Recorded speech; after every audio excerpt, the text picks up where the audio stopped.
etapa. Cuando el semáforo de tu estado esté en color rojo, solo las actividades esenciales como la producción y venta de alimentos pueden trabajar con las medidas de prevención necesarias como la sana distancia y la sanitización. En naranja, se suman actividades no esenciales como hoteles y cines, pero solo a la mitad de su capacidad y siguiendo las medidas de prevención. Además, podremos acudir a los parques cuidando el 30% de capacidad. Si está en amarillo, las actividades no esenciales como restaurantes, hoteles y plazas podrán estar a un 60% de capacidad con las medidas de prevención. Finalmente, cuando esté en verde se podrá regresar a las clases presenciales, así como a los bares y gimnasios, cuidando las nuevas medidas sanitarias para evitar contagios. Para mayor información visita coronavirus.gov.mx. Juntos saldremos adelante. Gobierno de México.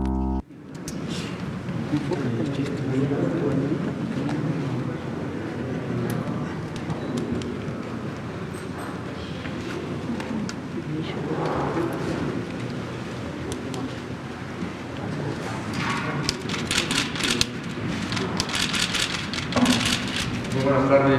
Buenas tardes.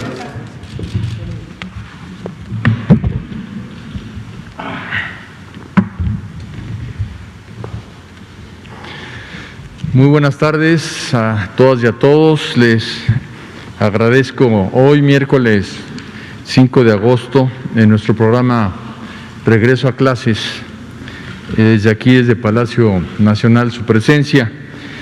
A partir del anuncio que hizo el señor presidente el lunes en la mañana en su conferencia de prensa, han llegado muchas preguntas, muchos comentarios a través de las redes sociales, del servicio de atención telefónica Educatel y de correo electrónico de la Secretaría, preguntando detalles, dudas sobre el regreso a clases.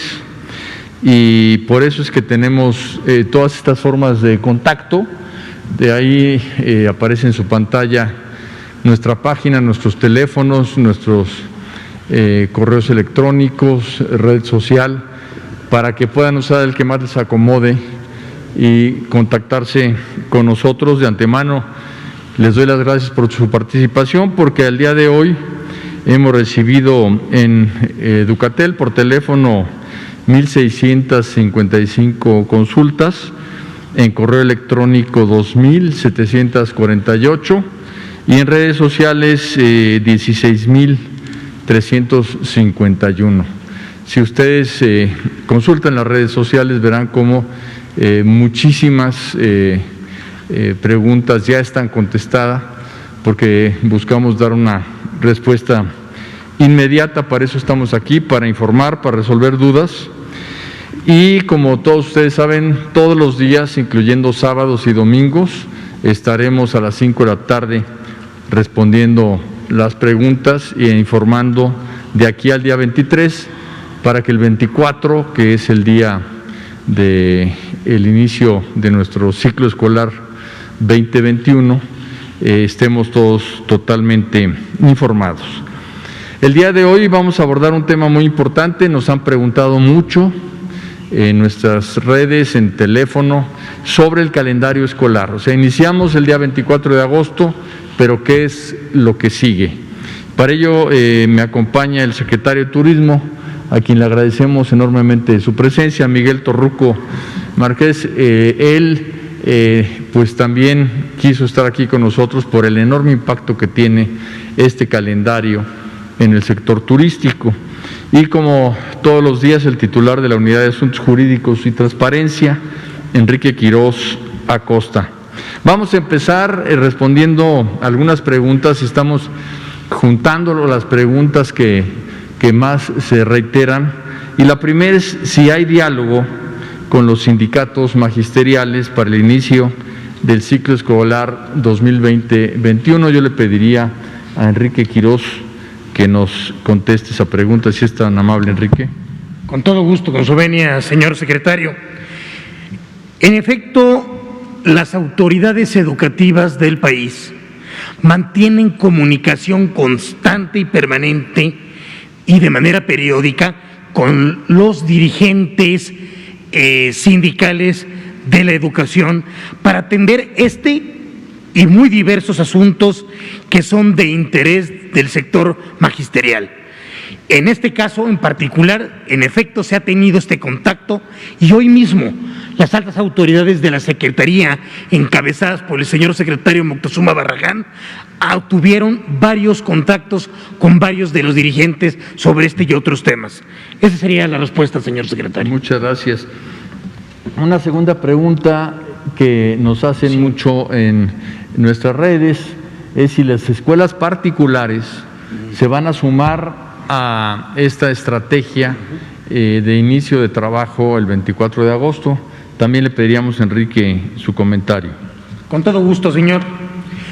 Como parte integrante del sistema educativo nacional, las escuelas particulares con autorización de validez oficial de estudios deben seguir las mismas disposiciones educativas que emitan las autoridades en esta materia, tanto federal como locales. Y así es el caso de sujetarse al calendario escolar respectivo en todo el territorio nacional, tal como lo establece el artículo 146 de la 149 de la propia Ley General de Educación, señor secretario. Muchísimas gracias. El tercer punto es si va a continuar la Secretaría de Educación Pública con el proceso de capacitación magisterial, y la respuesta es que sí. Recordemos que con las modificaciones del artículo 3º constitucional y la Ley General de Educación se consideran a las maestras, a los maestros como agentes de transformación social, y en esta pandemia pues tenemos en ellos un gran aliado para poder trabajar a distancia. La mayoría de los maestros mantienen la relación con las alumnas y los alumnos, y también estamos preveyendo, y ahorita lo vamos a ver en el calendario escolar, tiempos para la capacitación magisterial, para su formación y para que salgamos con más conocimientos de esta pandemia. Si quisieran poner el calendario, yo pasaría a explicarlo porque tiene muchos puntos de interés. Este calendario que estamos presentando, estamos hablando de que el día 24 se inicia las clases, es el inicio del ciclo escolar formal, no es una capacitación emergente, es el inicio de clases con validez oficial, de ahí la importancia de poderlo seguir. Desde el día 6 se va a iniciar un proceso ordinario de inscripciones para todos los que así lo deseen, para las escuelas públicas, que va a durar hasta el día 11 de septiembre. Aquí ya va a ser un proceso extraordinario, pero quisimos ampliar el lapso para que haya mayores posibilidades de inscripción. En cuanto a esto del 10 al 14, precisamente vamos a tener capacitación magisterial previa al inicio de clases. Del 17 al 21 son 5 días de consejo técnico escolar para preparar el curso. Todo esto va a ser en línea, no va a ser presencial. Iniciado el curso, tenemos otros días de capacitación magisterial. Fue un éxito todo el esfuerzo que se hizo en capacitación en herramientas digitales, y vamos a continuar con esa capacitación 1 hora al día para maestras, maestros, alumnos que quieran participar en esta capacitación desde su casa, e incluso madres y padres de familia podrán inscribirse. El día 16 de septiembre, pues es día de asueto, no tenemos que explicar por qué, es realmente una de las fiestas nacionales más importantes, entonces no se trabaja. Nos vamos a octubre y el primer viernes de octubre hay otro consejo técnico escolar en donde no hay clases para las alumnas y los alumnos. En noviembre estamos hablando de que no se trabaja en las escuelas el día 2 de noviembre y de acuerdo a la Ley Federal de Trabajo, el día 20 de noviembre se celebra el primer lunes previo, esto es el 16 de noviembre, y estamos dando el día 13 de noviembre como una cosa totalmente novedosa para el magisterio. Una de las cosas que más nos ha solicitado el magisterio es tener tiempo para la descarga administrativa. Los maestros y las maestras del 24 al 27 van a darle las boletas de evaluación a las madres y padres de familia. Entonces el día 13 va a ser un día donde no va a ser laborable desde el punto de vista escolar, para que las maestras y los maestros tengan este día de descarga administrativa. Es una cuestión novedosa, es la primera vez que se hace en el calendario escolar, pero lo merecen nuestras maestras y maestros para poder hacer esta descarga administrativa, de manera que el día 13 no se trabajará.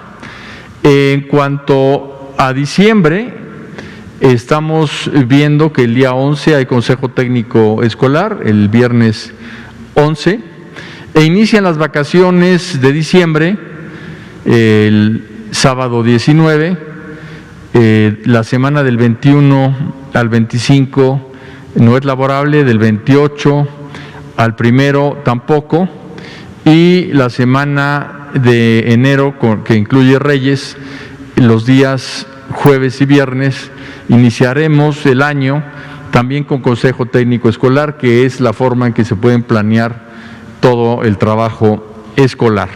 Tampoco habrá clases, de manera que se regresa el 10 de enero en esta ocasión. En el caso de febrero, tenemos el lunes 1 de febrero, también como asueto. Esto corresponde a que, de acuerdo a la Ley Federal del Trabajo, el viernes 5 se celebra el primer lunes previo, por lo cual ese día no se va a trabajar. Y el día 19 de febrero tenemos de nuevo consejo técnico escolar. Si nos vamos a marzo, en marzo podemos observar que a finales de marzo tenemos también entrega de boletas de evaluación, por lo cual le estamos dando al magisterio la oportunidad de trabajar en descarga administrativa el viernes 12 de marzo. El día 15 de marzo es día de asueto obligatorio, porque de acuerdo de nuevo a la ley, el día 21 de marzo se celebra el lunes previo, que es el día 15.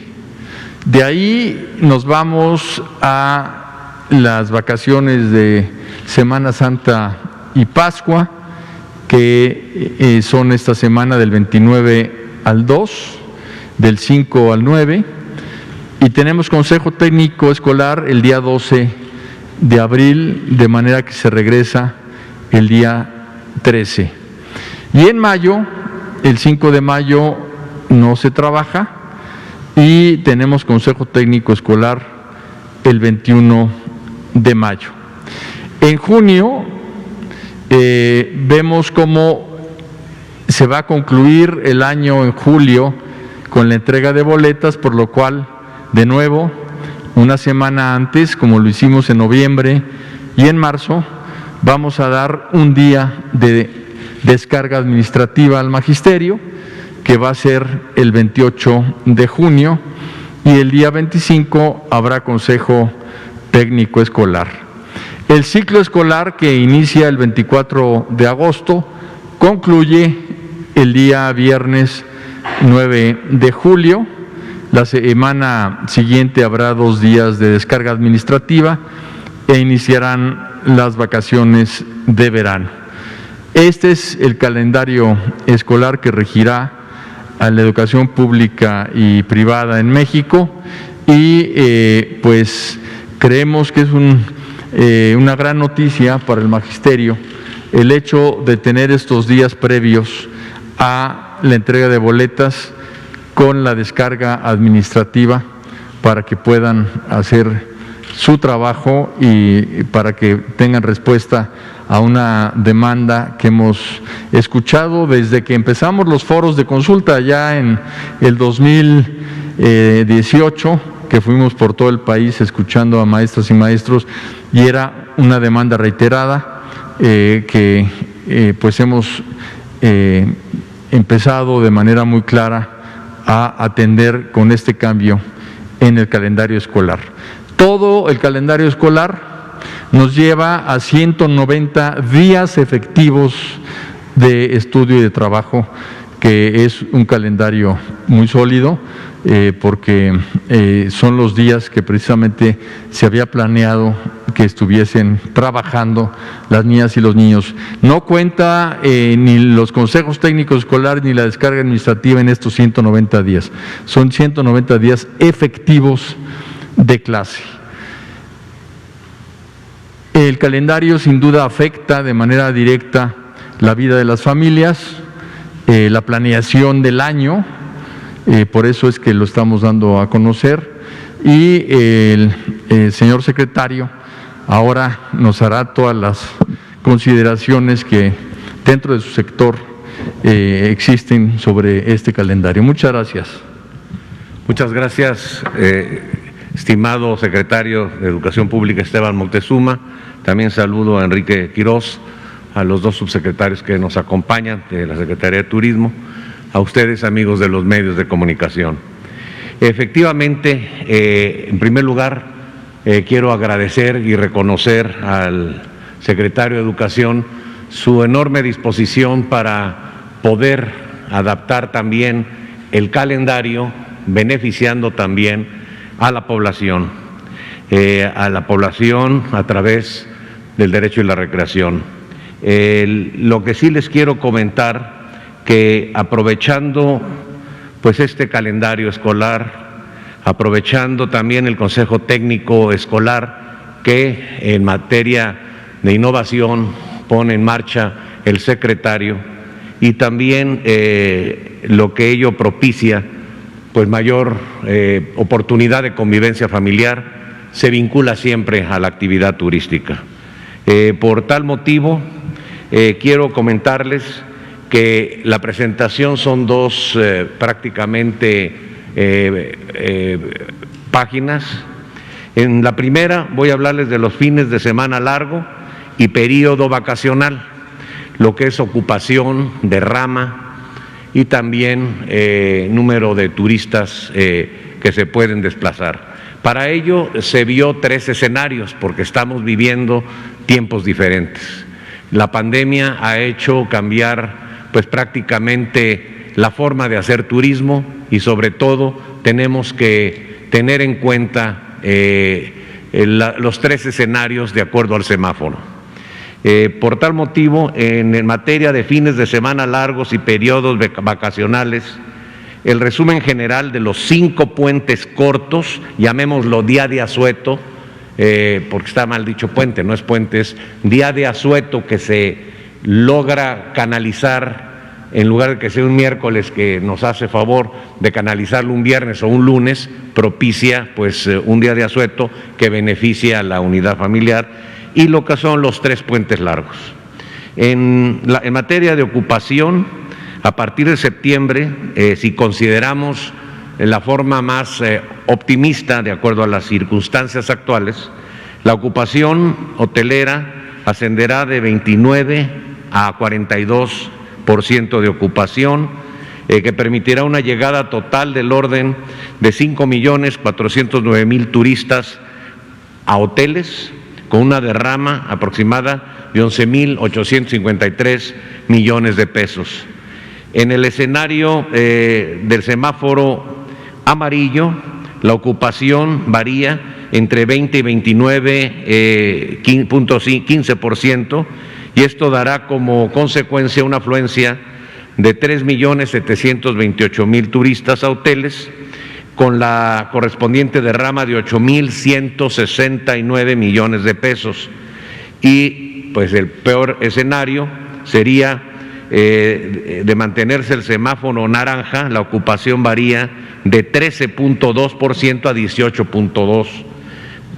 Considerando también el escenario más adverso, esto repercutiría no solo en la llegada tan solo de 2.362.000 turistas a hotel, sino también con una mínima derrama de 5.177 millones de pesos. Ahora bien, en la siguiente hacemos un resumen quitando el periodo vacacional largo y solamente enfocándonos a los fines de semana largos y el periodo vacacional. Aquí hay un cambio. En resumen, los 5 puentes largos y los días de asueto, que también se da en 3 oportunidades de viaje, a los periodos vacacionales, daría una ocupación en semáforo verde que iría del 29 al 55.3%, en una llegada total de 38 millones de pesos. También en materia de turistas a hotel, millones de turistas a hotel, con una derrama de 83.651 millones de pesos. Si nos vamos al semáforo amarillo, la ocupación hotelera varía entre 20 y 40%, con una afluencia de 27 millones de turistas a hotel y una derrama de 59.375 millones de pesos. Y el peor escenario de tener el semáforo naranja, la ocupación varía de 13.2 a 28.8%, considerando también un escenario adverso que repercutiría tan solo en la llegada de 17.600.000 turistas a hotel, con una pequeña derrama de 38.788 millones de pesos. En síntesis, les recuerdo que si hablamos del turismo interno, es fundamental, que es lo primero que vamos a detonar, y sería muy importante que cuando menos nos fuéramos al escenario medio. Eso depende de la evolución de la epidemia y sobre todo de los colores que estén para poder ser más certeros en lo que son la ocupación, la derrama y el número de turistas hospedados en hotel. Muchísimas gracias, señor secretario. Pasamos a preguntas y respuestas, por favor. ¿Sí? Gracias. Sí, buenas tardes. Juan Carlos Machorro, reportero de AM de Querétaro. Secretario Torruco, ¿qué tanto estima usted que el turismo tardará en recuperarse para tener un turismo masivo, como se decía, en la vieja normalidad? Y lo de este comentario que el presidente, no sé si se malentendió hace meses, de la cuestión de los fines de semana, quitarlos, ¿eso queda totalmente descartado ya por este escenario que vivimos hoy? Y si me permite rapidísimo, el secretario Moctezuma, sé que la educación es un factor esencial para este país. ¿De alguna forma la educación va a verse beneficiada con la entrada del TEMEC, con mayor capacitación de maestros en el extranjero, intercambio de becas o algo? O sea, ahora sí que la educación, ¿le va a servir de algo el TEMEC? Muchas gracias. Gracias.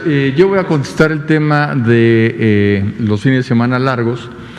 Nos rige la Ley Federal del Trabajo. Y el día de hoy está vigente con unos días de asueto que son los que se tienen que programar. El señor presidente ha pedido hacer una reprogramación de esos días para que se celebren en el día original del evento histórico. Por ejemplo, el 20 de noviembre, que actualmente se celebra el 16, él quiere que se celebre pues el día de la Revolución Mexicana. Una vez que cambie la Ley Federal del Trabajo, nosotros tendríamos que hacer un ajuste en el calendario escolar para que en vez de descansar el lunes, se celebre y se descanse el viernes. De los únicos, digamos, estamos hablando de 3 días nada más que ocupa esta modificación. 2 de ellos caen en viernes, de manera que no afecta casi en nada el tema del calendario, y uno cae en domingo.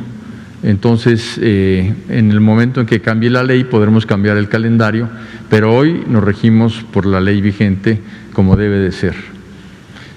Y conforme al TEMEC, obviamente, pues hay todo un tema muy importante de desarrollo económico, de desarrollo cultural, de desarrollo en las inversiones, en las relaciones que hay entre los países, entre Canadá, Estados Unidos y México, y sin duda esto afecta de manera directa la investigación, el desarrollo, la relación entre las universidades, la capacitación, el intercambio de tecnología. Sin duda es algo muy favorable para la educación. Conforme a la pregunta de cuánto se recuperará, calculamos que puede ser en el 2023 tener los mismos niveles que teníamos al cierre del 2019, que fueron 45.2 millones de turistas de internación y una derrama de 24.600 millones de dólares, es decir, con un crecimiento ya posterior de cerca del 9-10% para el 2024. Muy bien. Continuamos. Gracias, buenas tardes. Muy buenas tardes. Buenas tardes. Iris Velázquez, del periódico Reforma. Me gustaría que se abundara un poquito más acerca de esta comunicación con integrantes de la CENTE. ¿Cuál es su opinión acerca de este rechazo a Aprende en Casa 2? Ellos dicen que no es opción para ellos y van a implementar su propio modelo educativo. ¿Cuál es su opinión y también cuándo es que van a reunirse con los dirigentes de la CENTE y del CENTE? Y también preguntarle, algunos docentes en las redes sociales han indicado que se les hicieron cobros indebidos para apoyos altruistas, niños con cáncer y de bajos recursos, pero ellos no lo autorizaron y se les hizo un cargo domiciliario. ¿Ustedes saben de eso? Y bueno, ¿cuáles son las acciones? Finalmente, la última pregunta es, ¿quiénes o cómo se escogieron a los maestros que van a aparecer en la televisión? ¿Se revisaron currículums, etcétera? Gracias. Muy bien. Les pediría que hiciéramos una sola pregunta para que más reporteras y reporteras pudieran trabajar en su difusión. La primera consideración que hace, hay muchas corrientes sindicales.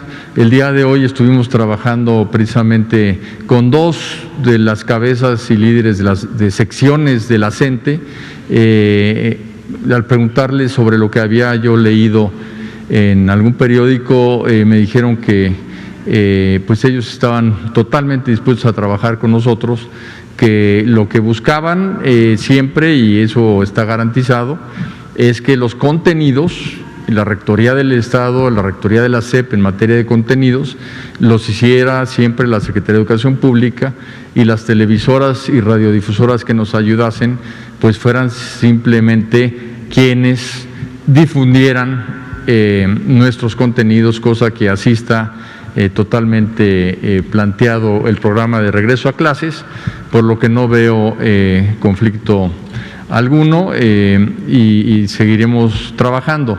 Además, incluso se decía que ellos habían propuesto trabajar en radio. En efecto, vamos a trabajar en la radio y sobre todo en zonas indígenas, y nos están ayudando incluso con traductores para tener completas las 22 lenguas indígenas con las que vamos a trabajar. Hay pues mucha unidad en el sector educativo alrededor de la pues soluciones a lo que nos plantea la pandemia, y afortunadamente así es. La segunda pregunta, perdón, ¿me la recuerdas? Le decía que en redes sociales, maestros… Ah, sí, no conozco el tema, no nos ha llegado a nosotros la queja, pero quisiéramos que nos llegara, o sea, en estos teléfonos y redes que acabamos de señalar, que son las de la Secretaría. Si nos están escuchando o si ustedes les pueden dar el dato, nos interesa que nos digan en dónde fue esto, que nos den todos los datos, porque hay muchas formas de pagar y una de las formas de pagar es estatal. Nosotros pagamos el Magisterio Federal a través del FONE, en donde jamás se ha hecho descuento alguno indebido, y si hay algún descuento indebido, que por favor nos lo hagan saber para investigar a fondo sobre el tema. Y el tercer punto es que se hizo un estudio sobre quiénes eran las maestras y los maestros más prestigiados, más reconocidos en la Ciudad de México, porque se tienen que trasladar todos los días a grabar, y de ahí fue donde salieron las maestras y los maestros que van a apoyarnos en Aprende en Casa 2 para el regreso a clases. Me están sacando un letrerito de que ya terminamos. Nos vemos mañana a la misma hora y muchísimas gracias a todas y a todos. Muchas gracias.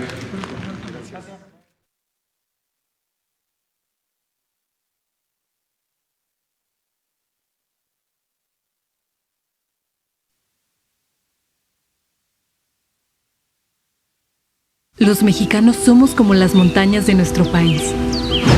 Nos levantamos sobre la tierra cuando parece que no hay camino. Como los ríos, somos una corriente que nada ni nadie puede detener. Y como los volcanes, tenemos el corazón de fuego. Por eso, cuando el mal tiempo pase, seguiremos de pie, demostrando las veces que sean necesarias que nada nos detiene. Gobierno de México.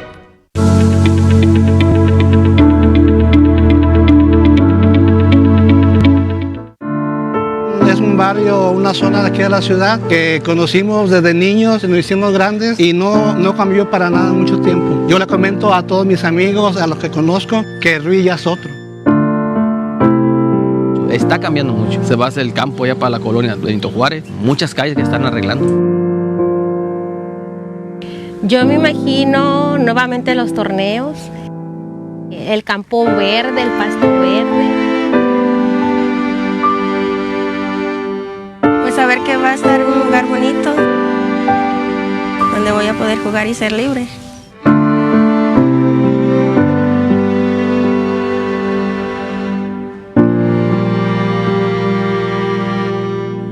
En Nayarit, se intervinieron 8 municipios afectados por el huracán Huila, con obra pública de calidad.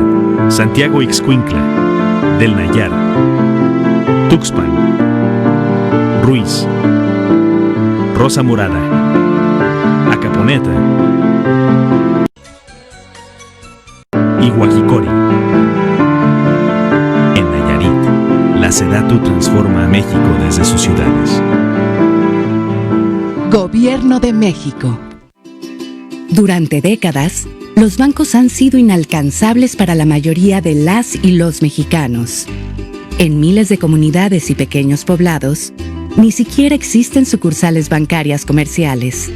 Ahora, durante la Cuarta Transformación, se creó el Banco del Bienestar para que nadie se quede atrás. A diferencia de los bancos tradicionales, el Banco del Bienestar nace para llevar a toda la población los servicios bancarios, incentivando el desarrollo local, disminuyendo la desigualdad y promoviendo la economía social en sus comunidades. Es una banca amiga, ética, abierta y social, que hace llegar a la población los apoyos de programas sociales de manera más segura, sin intermediarios y sin corrupción, fortaleciendo el ahorro y el crédito entre las personas más vulnerables.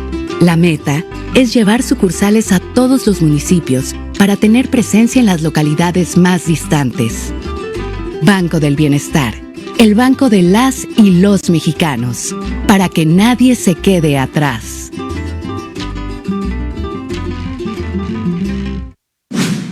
Gobierno de México. Con el sistema semáforo podremos reactivar nuestra economía y seguir cuidándonos en la nueva normalidad. Conoce cómo funciona cada etapa. Cuando el semáforo de tu estado esté en color rojo, solo las actividades esenciales como la producción y venta de alimentos pueden trabajar con las medidas de prevención necesarias como la sana distancia y la sanitización. En naranja, se suman actividades no esenciales como hoteles y cines, pero solo a la mitad de su capacidad y siguiendo las medidas de prevención. Además, podremos acudir a los parques cuidando el 30% de capacidad. Si está en amarillo, las actividades no esenciales como restaurantes, hoteles y plazas podrán estar a un 60% de capacidad con las medidas de prevención.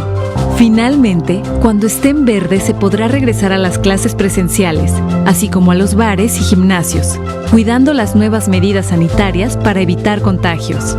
Para mayor información visita coronavirus.gov.mx. Juntos saldremos adelante.